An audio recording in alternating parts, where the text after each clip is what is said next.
Hello दोस्तों, आज हम इस वीडियो में भारत के जनगणना से बनने वाले सभी इम्पोर्टेंट पॉइंट देखने वाले हैं वर्ल्ड लिनियर के माध्यम से। यहाँ से देखिएगा कि हर एग्ज़ाम में बार बार क्वेश्चन आते हैं और आपके फॉरेस्ट गार्ड के एग्ज़ाम में भी इसका सिलेबस है, आपको इकोनॉमी में ये पड़ेगा। तो ये छोटा वीडियो है 15 मिनट का, अगर ये देख लेते हैं तो एक भी क्वेश्चन आपसे छूटेगा नहीं, इससे रिलेटेड आएगा। तो चलिए स्टार्ट कर। भारत में पहली जनगणना की शुरुआत कब हुई? जो भारत में पहली जनगणना की शुरुआत हुई थी, ये कब हुई थी? तो 1872 में हुई थी। लॉर्ड मेयो थे, उनके शासनकाल में हुए थे। याद रखिएगा, लॉर्ड मेयो के शासनकाल में 1872 में। देश में नियमित जनगणना की शुरुआत कब हुई? देश में नियमित की हर 10 साल के बाद जनगणना की शुरुआत हुई नियमित। इस बार 1881 के बाद हर 10 साल के बाद जनगणना कराया जाता है। ठीक, तो ये नियमित जो स्टार्ट हुआ था 1881 में, लॉर्ड रिपन के शासनकाल में स्टार्ट हुआ था। यह याद रखिएगा, लॉर्ड रिपन के। देखिए, जो जनगणना है ना, ये आपको संघ सूची का विषय है, संघ सूची का विषय है और इसका दायित्व दिया गया है संघ सरकार को। धारा 246 देखिएगा, इसकी आर्टिकल 246 जो भारतीय संविधान के अकॉर्डिंग है, उसमें इसका प्रावधान दिया गया है कि ये काम जो करेगा ये संघ सरकार करेगा। तीसरा है कि स्वतंत्र भारत की पहली जनगणना कब हुई? स्वतंत्र कब हुआ भारत? 1947 में हुआ, 15 अगस्त। उसके बाद जो जनगणना हुआ था 10 साल के बाद होता था, तो 1951 में हुआ था। तो स्वतंत्र भारत की पहली जनगणना 1951 में। जनगणना का महाविभाजक वर्ष कहलाता है। जनगणना का महाविभाजक वर्ष किसे कहा जाता है, ये आपको बताना है। महाविभाजक मीन्स कि जनगणना जो हुआ था इस समय 2010 से 2000 नहीं, माफ कीजिएगा, 1910 से 1921 के बीच में क्या हुआ था कि जनगणना निगेटिव गया था, इसलिए निगेटिव इसमें वृद्धि हुआ था। काफ़ी अकाल पड़ा था, लोग मरे थे बंगाल में भी, तो इसके कारण जनगणना निगेटिव हुआ था। यह 1921 को महाविभाजक वर्ष कहा जाता है। क्वेश्चन नंबर 5वां है, यहाँ पर देख सकते हैं क्वेश्चन है और उसके नीचे मॉल लिनियर के माध्यम से मैं रिवीजन आपको करा दे रहा हूँ। जनगणना का लघु विभाजक वर्ष कौन सा है? तो 1951 को लघु विभाजक वर्ष के नाम से जाना जाता है। जनगणना की अवधि कितना होता है? तो जनगणना के हर 10 साल के बाद जनगणना कराया जाता है, तो 10 साल होता है। 7वां है कि जनसंख्या का अध्ययन कहलाता है। जनसंख्या का जो अध्ययन कहलाता है उसे हम लोग डेमोग्राफी कहते हैं। ऐसे आता है ना आपको न्यूज़ में, डेमोग्राफी चेंज मीन्स कि जिस जगह पर ज़्यादा लोग वहाँ के निवासी हैं उनको वहाँ से बदल देना, डेमोग्राफिक चेंज करना, दूसरे लोगों को ला कर देना। तो डेमोग्राफी मीन्स क्या होता है? जनसंख्या के अध्ययन को डेमोग्राफी कहा जाता है। 8वां है कि 2011 की जनगणना का आदर्श वाक्य क्या है? 2011 में जब जनगणना हुआ था, इसका आदर्श वाक्य क्या था? तो हमारा जनगणना हमारा भविष्य। हमारा जनगणना हमारा भविष्य। कुल 29 प्रश्न पूछे गए थे लोगों से, ये आपको याद रखना है। तो जो भी महत्वपूर्ण क्वेश्चन बन रहा है सभी क्वेश्चन मैं आपको करा रहा हूँ और यहाँ से ये सब क्वेश्चन आपको याद रखना होगा। ठीक, नहीं तो अगर आप क्वेश्चन ऐसे आ जाता है और भूल जाते हैं तो बड़ा कन्फ्यूजन होता है एग्जाम हॉल में। देखिए, ये याद रखिएगा, सबसे पहला अगर जनगणना पूछे पूरे विश्व में कि व्यवस्थित जनगणना सबसे पहले कौन कराया था, तो स्वीडन ने कराया था। ठीक, ये याद रखिएगा, कौन कराया था? स्वीडन ने कराया था। 1749 में ये कराया था। फिर अगर पूछा जाए कि दासकीय जनगणना मीन्स कि हर 10 साल के बाद जनगणना कहाँ शुरुआत किया गया था, तो अमेरिका में शुरुआत किया गया था 1790 में। ये याद रखिएगा। अगर आपसे पूछे कि इंग्लैंड में जनगणना कब से स्टार्ट किया गया था, तो 1801 जो है 1801 में ये शुरुआत किया गया था। जनगणना का शुभंकर क्या था 2011 वाला? तो प्रगणक शिक्षिका, ये आपको शुभंकर थे। ठीक, 10वां है कि प्रथम जनगणना कमिश्नर कौन थे? जो प्रथम जनगणना कमिश्नर थे वो कौन थे? तो डब्ल्यू प्लाडेन थे। डब्ल्यू जो प्लाडेन थे, ये आपको प्रथम जो 1881 में जनगणना हुआ था उसके जनगणना आयुक्त थे या कमिश्नर आप बोल सकते हैं। यहाँ पर देखिए 11 की स्वतंत्र भारत के प्रथम जनगणना आयुक्त कौन थे? तो स्वतंत्र भारत के, देखिए स्वतंत्र भारत के जब स्वतंत्रता हुई उसके बाद भारत में जो प्रथम 1951 में जनगणना हुआ था आपको स्वतंत्रता के बाद। ठीक, तो उसमें जो जनगणना आयुक्त थे वो थे R.A. गोपाल स्वामी। ये 1949 से 1953 में थे। वर्तमान में कौन है? तो वर्तमान में जो जनगणना आयुक्त है डॉक्टर सी चंद्रमौली है। ये याद रखिएगा, डॉक्टर सी चंद्रमौली है। ठीक, देखिए 13 है कि पहली बार जाति आधारित जनगणना, जो पहली बार जाति आधारित जनगणना हुआ था यह 1931 में हुआ था, लेकिन 2011 के बाद भी कुछ जाति आधारित जनगणना कराया गया, लेकिन अभी तक डाटा उसका रिलीज नहीं किया गया। लेकिन पहली बार जो हुआ था यह 1931 में हुआ था, जाति आधारित जनगणना। 14 है कि विश्व जनसंख्या दिवस किस तिथि को मनाया जाता है? बहुत महत्वपूर्ण क्वेश्चन है। जो विश्व जनसंख्या दिवस है 11 जुलाई को मनाया जाता है। कब? 11 जुलाई को। अगला क्वेश्चन है कि 2011 के अनुसार भारत की कुल जनसंख्या है। 2011 जनगणना के अनुसार भारत में कुल जनसंख्या कितना है? तो 1 अरब 21 करोड़ है। ठीक, मीन्स की 121 करोड़ 0.8 लाख है। मीन्स की 121 करोड़ 8 लाख जनसंख्या लगभग आप याद कर सकते हैं। 2011 के जनगणना के अकॉर्डिंग हम बता रहे हैं। ठीक, ये याद रखिएगा। 16 है कि भारत में विश्व जनसंख्या का भाग कितना है? जैसे भारत में जो विश्व जनसंख्या है 100% मान लीजिए 7 अरब के करीब है, 7.5 अरब करीब।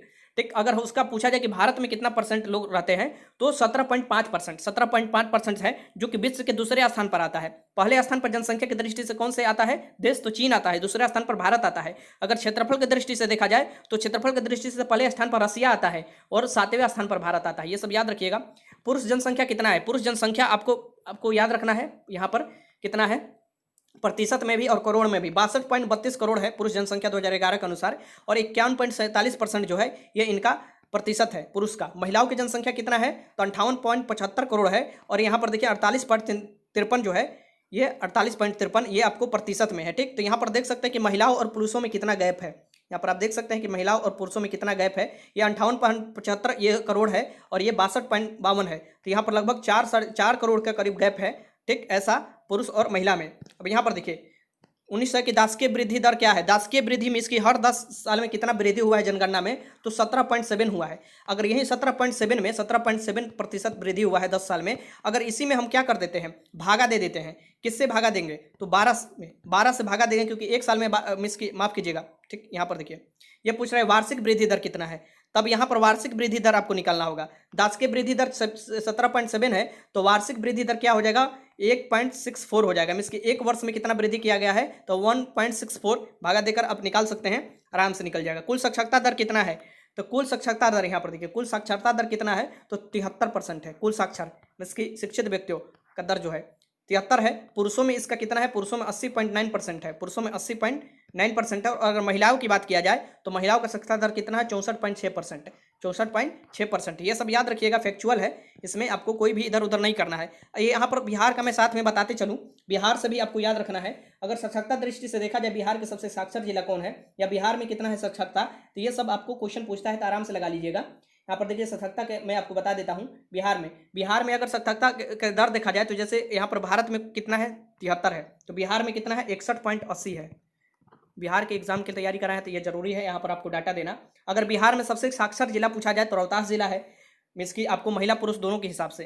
ठीक, और सबसे अगर साक्षर कम वाला जिला पूछा जाए तो पूर्णिया जिला है, ये याद रखिएगा। मीन्स कि सर्वाधिक महिला साक्षरता वाला जिला भी रोहतास है बिहार का। कम साक्षरता वाला जिला जो है ये आपको क्या पड़ेगा महिला में याद रखिएगा सहरसा पड़ता है। लेकिन अगर पुरुष की बात किया जाए तो पूर्णिया पड़ जाता है। सर्वाधिक पुरुष साक्षरता वाला जिला पूछा जाए तो रोहतास पड़ता है। तो ये सब याद रखिएगा बिहार के बारे में भी।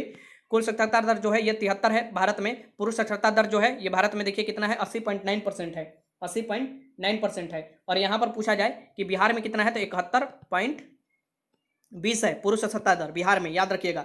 महिला साक्षरता दर अगर देखा जाए बिहार में कितना है तो ये 51.50 है, बहुत कम है। ठीक, ये यहाँ पर महिला साक्षरता दर जो है ये पूरे भारत में 64.6% है। तो यहाँ पर आप देख सकते हैं लिंगानुपात कितना है। लिंगानुपात देखिए, लिंगानुपात की दृष्टि से देख लीजिए क्योंकि यहाँ से पूछ देता है। तो लिंगानुपात देखा जाए तो 943 महिलाएं प्रत्येक 1000 पुरुषों पर है भारत में। 943 देख सकते हैं कि कितने कम है, मीन्स कि पुरुष 1000 है तो 943 महिलाएं हैं। और अगर पूरे बिहार में पूछा जाए तो 918 है, ये तो और भी दयनीय स्थिति है। 918 है बिहार में देखा जाए तो क्या लिंगानुपात। ठीक, अगर लिंगानुपात की दृष्टि से देखा जाए तो सबसे ज़्यादा लिंगानुपात कहाँ पाया जाता है तो गोपालगंज, सिवान, सारण ये सब जिला में। तो गोपालगंज जो है बिहार के ये सबसे ज़्यादा लिंगानुपात वाला जिला है, बिहार का हम बात कर रहे हैं। और सबसे कम लिंगानुपात वाला जिला बिहार के कौन हो जाएगा, मुंगेर जिला होगा। ये सब याद रखिएगा। शिशु लिंगानुपात होता है 0 से 6 वर्ष के बीच में 1000 पर कितना है लड़कियों की संख्या 1000 लड़कों पर, तो ये 919 है। यहाँ पर देख लीजिएगा साफ साफ दिया हुआ है। भारत के जनसंख्या का घनत्व कितना है, भारत में जनसंख्या घनत्व कितना है ये आपको बताना है। देखिए भारत में जनसंख्या घनत्व जो है ये 382, यहाँ पर देख सकते हैं साफ साफ दिया है। भारत में जो जनसंख्या घनत्व है ये 382 है। लेकिन बिहार का अगर जनसंख्या घनत्व पूछे तो आपको क्या जवाब देना है, तो बिहार का जनसंख्या घनत्व है 1006, जो कि भारत में सबसे ज़्यादा जनसंख्या घनत्व वाला राज्य है, ये भी याद रखिएगा। सर्वाधिक लिंगानुपात वाला किस राज्य में, सबसे ज़्यादा लिंगानुपात किस राज्य का है तो केरल का है 1084। निम्नतम लिंगानुपात वाला राज्य कौन सा है तो न्यूनतम लिंगानुपात वाला हरियाणा राज्य है 879 है, ये याद रखिएगा। लिंगानुपात 1000 पुरुषों पर महिलाओं की संख्या निकाला जाता है, इसे ध्यान में रखिएगा। सर्वाधिक लिंगानुपात केंद्र शासित राज्य कौन है, सर्वाधिक तो ये पांडुचेरी है 1037, यहाँ पर देख सकते हैं प्रत्येक 1000 पुरुषों पर 1037 महिलाएं हैं, सर्वाधिक लिंगानुपात वाला है। और निम्नतम लिंगानुपात वाला केंद्र शासित राज्य कौन सा है, केंद्र शासित राज्यों की यहाँ बात हो रहा है, देख सकते हैं दमन द्वीप है 618, बहुत ही दयनीय स्थिति है। यहाँ पर देख सकते हैं कि दमन एक द्वीप ऐसा केंद्र शासित राज्य है वहाँ 1000 पुरुषों पर मात्र 618 महिलाएं हैं, तो बहुत ही खराब स्थिति है केंद्र शासित राज्यों में दमन और द्वीप का। सर्वाधिक जनसंख्या घनत्व किस राज्य में है, सर्वाधिक जनसंख्या घनत्व 1006 जो है ये बिहार राज्य में है। जनसंख्या घनत्व उसे बोलते हैं कि 1 किलोमीटर लंबाई और 1 किलोमीटर चौड़ाई में, इसकी 1 किलोमीटर लंबाई चौड़ाई के हिसाब से जो क्षेत्रफल बनता है उसमें कितने लोग रहते हैं वही आपको घनत्व कहलाता है। घनत्व की दृष्टि से भारत में पहले स्थान पर बिहार आता है। न्यूनतम जनसंख्या घनत्व वाला कौन है, सबसे न्यूनतम आ जाता है अरुणाचल प्रदेश, सबसे पूरब में स्थित राज्य है अरुणाचल प्रदेश, ये न्यूनतम घनत्व वाला है 17 यहाँ पर है प्रति वर्ग किलोमीटर में, यहाँ पर देख सकते हैं। स्वार्थिक जनसंख्या घनत्व वाला केंद्र शासित राज्य, यहाँ पर देखिए केंद्र शासित राज्य अगर दे स्वार्थिक घनत्व वाला तो ये दिल्ली पड़ जाता है। कौन से? दिल्ली पड़ जाता है स्वार्थिक घनत्व वाला। अगर स्वार्थिक जनसंख्या किस राज्य की है, स्वार्थिक जनसंख्या अगर पूछे किस राज्य की है तो ये उत्तर प्रदेश हो जाएगा, 19.98 करोड़ हो जाएगा यहाँ पर जनसंख्या। ठीक है, यहाँ पर याद रखिएगा कि स्वार्थिक जनसंख्या घनत्व यहाँ दे रहा है केंद्र शासित प्रदेश में, तो ये दिल्ली पड़ता है। ठीक, 11,320 है, यहाँ पर देख सकते हैं। ओवरऑल अगर पूछे, ओवरऑल केंद्र शासित प्रदेश में मिला ले और राज्य भी मिला ले, जैसे 8 केंद्र शासित प्रदेश है, 8 राज्य है अभी, और टोटल ओवरऑल मिलाकर पूछे कि सबसे ज्यादा कौन है, तब पर भी दिल्ली ही होगा, क्योंकि दिल्ली केंद्र शासित राज्य है इसलिए अलग बताया जाता है। लेकिन ओवरऑल मिला कर दे और उसमें ऑप्शन दिल्ली है, इसके सभी राज्य केंद्र शासित राज्य मिला कर दे तो दिल्ली ही लगाइएगा, इस बात को ध्यान में रखिएगा। न्यूनतम जनसंख्या किस राज्य की है? सबसे कम जनसंख्या किसका है? सिक्किम है, याद रखिएगा। 6.10 लाख इसका है, इसकी 6 यहाँ पर देख सकते हैं कि बहुत कम जनसंख्या इसका है। यहाँ पर मैं आपको बता दूं 2-3 बात कि सबसे जनसंख्या ज़्यादा जो है उत्तर प्रदेश का है। ठीक, पूरे राज्य भी अगर भारत में पूछा जाए तो, और सबसे कम जो है ये सिक्किम का है। लेकिन क्षेत्रफल की दृष्टि से देखा जाए तो सबसे बड़ा कौन हो जाएगा? राजस्थान, और क्षेत्रफल की दृष्टि से सबसे छोटा राज्य कौन हो जाएगा? गोवा हो जाएगा, इसे भी याद रखिएगा। स्वार्थिक जनसंख्या केंद्र शासित प्रदेश में सबसे ज़्यादा जो केंद्र शासित प्रदेश की जनसंख्या है ये किसका है? दिल्ली का है, दिल्ली का सबसे ज़्यादा है। और न्यूनतम जो जनसंख्या है केंद्र शासित प्रदेश में ये लक्षद्वीप का है, याद रखिएगा। लक्षद्वीप जो है अंडमान निकोबार द्वीप समूह इधर पड़ता है बंगाल की खाड़ी में, और लक्षद्वीप इधर पड़ता है। ठीक, तो इधर जो लक्षद्वीप है जो कि अरब सागर में पड़ता है, इसकी सबसे न्यूनतम जनसंख्या है केंद्र शासित प्रदेश में। ठीक, एकमात्र राज्य जहाँ जनसंख्या घटी है, इसकी नेगेटिव, जहाँ पर बढ़ी नहीं है जनसंख्या घटी है, वो कौन सा राज्य है? नागालैंड है, ये पूर्वी राज्य है। 0.6% का नेगेटिव इसमें ग्रोथ हुआ है, ये याद रखिएगा तो हो जाएगा। सर्वाधिक साक्षर राज्य कौन सा है? सबसे शिक्षित राज्य कौन सा? केरल है, यहाँ पर 94% करीब लोग शिक्षित हैं। निम्नतम साक्षर राज्य कौन है? बिहार है, ये अपना बिहार देख सकते हैं। निम्नतम साक्षर, ये भी याद रखिएगा, 61.8 है यहाँ पर साक्षरता दर निम्नतम, ये देखिए, ये याद रखिएगा। निम्नतम महिला साक्षरता राज्य कौन सा है? न्यूनतम जो महिला की बात किया जाए तो 51.5% है, जो कि निम्नतम है महिला के दृष्टि से देखा जाए तो। बिहार में क्या न्यूनतम महिला साक्षरता कौन सा है? बिहार है, 51.5%। और स्वार्थिक केंद्र शासित साक्षरता वाला राज्य, यहाँ पर देखिए स्वार्थिक केंद्र शासित साक्षरता वाला राज्य कौन सा है? ये इसे ध्यान से देखिएगा। केंद्र शासित राज्य या प्रदेश दे रहा है तो ये कौन सा हो जाएगा? लक्षद्वीप हो जाएगा, जो कि 91.8% है, जो कि यहाँ पर पड़ता है लक्षद्वीप, 91.8% है। निम्नतम केंद्र शासित साक्षर वाला राज्य में इसकी आपको शिक्षित राज्य न्यूनतम केंद्र शासित वाला तो ये दादर नगर हवेली है, जहाँ पर यहाँ पर 76.2% है। ठीक, भारत की अधिक जनसंख्या वाला जिला कौन सा है? भारत में सबसे अधिक जनसंख्या वाला जिला जो ये ठाणे जिला है, जो कि महाराष्ट्र में पड़ता है, याद रखिएगा। जिला के बात पूछा जाए तो भारत के कम जनसंख्या वाला जिला कौन सा है? सबसे कम जनसंख्या वाला जिला जो है दिबांग घाटी है, जो कि अरुणाचल प्रदेश में पड़ता है, दिबांग घाटी। ठीक, क्वेश्चन नंबर 46 देख लीजिए कि न्यूनतम जनघनत्व वाला केंद्र शासित राज्य कौन है? न्यूनतम जनघनत्व वाला केंद्र शासित राज्य जो है, यहाँ पर देखिए केंद्र शासित राज्य दे रहा है। अगर राज्य यहाँ पर देता तो अरुणाचल प्रदेश हो जाता, लेकिन केंद्र शासित राज्य दे तो अंडमान निकोबार द्वीप समूह होगा, ये याद रखिएगा। 47 है कि देश के कुल जनसंख्या में नगरीय और ग्रामीण जनसंख्या कितने प्रतिशत है? देश में कुल नगरीय, यहाँ पर देख सकते हैं नगरीय जनसंख्या और ग्रामीण जनसंख्या कितने परसेंट है?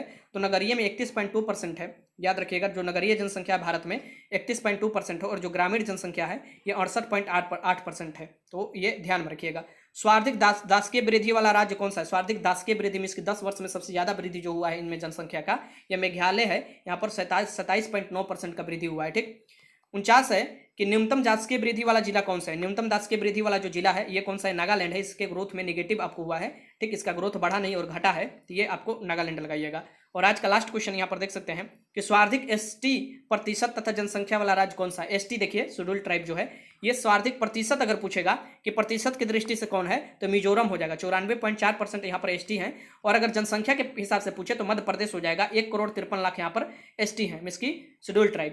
तो ये सब आपको याद रखना है जो भी ये क्वेश्चन पूछता है। तो ठीक, अब यहाँ से जितना भी क्वेश्चन बनना था मैं आपको सभी क्वेश्चन करा दिया, और ये सभी क्वेश्चन आपको याद भी रखना है, क्योंकि क्वेश्चन कहीं से भी पूछे आपको आराम से लगा लेना है। अगर जनसंख्या की बात किया जाए तो सबसे ज़्यादा होता है उत्तर प्रदेश, याद रखिएगा, महाराष्ट्र, उसके बाद बिहार आता है। जनसंख्या घनत्व की बात किया जाए तो बिहार सबसे पहले आता है राज्य में जनसंख्या घनत्व के, और पश्चिम बंगाल फिर आता है उसके बाद। ठीक, केरल आता है, ये सब आपको याद रखना होगा। तो जो भी क्वेश्चन बना था मैं आपको क्वेश्चन करा दिया, जहाँ से क्वेश्चन बन पाता था, जहाँ से क्वेश्चन बनेगा सभी क्वेश्चन मैंने करा दिया। ठीक, तो ये सब आपको याद रखना है। वीडियो अच्छा लगा तो लाइक कीजिएगा, कोई भी मन में डाउट है कमेंट बॉक्स में लिख सकते हैं, और ये सभी क्वेश्चन मैं पिन कर दूंगा नीचे। ठीक, वो वहाँ से आप देख सकते हैं। वीडियो देखने का आपका बहुत बहुत धन्यवाद।